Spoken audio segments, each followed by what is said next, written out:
ဒီကနေ့ဖတ်ရှုမဲ့ကျမ်းချက်လေးကတော့တိမောသေဩဝါဒစာဒုတိယဆောင်အခန်းကြီး3အခန်းငယ်1မှ9အထိပဲဖြစ်ပါတယ်။နောင်ကာလဒီခဲရင်သောကာလဖြစ်မည်ဟုတိမှတ်လောအဘယ်တုံနည်းဟုမူကားလူတို့ဒီကိုချစ်တော်သူငွေကိုတက်မဲ့တော်သူ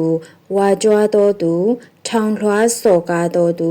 သူအတရေကိုရှုံချတော်သူမိဘစကားကိုနားမထောင်တော်သူဂျေဆုမရှိတော်သူတန်ရှင်းခြင်းမရှိတော်သူပဂတိကျင်နာဆုံးမခြင်းနှင့်ကင်းတော်သူရန်ညိုးဖွဲ့တော်သူချော်စားတတ်တော်သူကိုယ်အိန္ဒြေကိုမချုပ်တီးနိုင်တော်သူပြင်းထန်တော်သူသူတော်ကောင်းကိုမုန်းတော်သူတစ္ဆာကိုဖျက်တတ်တော်သူတတိပေးခြင်းကိုမခံတော်သူမမာနနှင့်ရစ်မှုတော်သူဖျားသခင်ကိုနှစ်သက်သည့်ထက်ကာမဂုဏ်ခံစားခြင်းကိုတာ၍နှစ်သက်တော်သူဖျားဝဲ၌မွေ့လျော်ရောင်ဆောင်၍မွေ့လျော်ခြင်းတကူကိုညှင်းပယ်တော်သူဖြစ်ကြလိမ့်မည်ထိုသူတို့ကိုရှောင်လော့ဂျာနာသူရောက်ချင်းစီတိုင်းဖို့ဖျားသခင်ကောင်းကြီးပေးပါစေ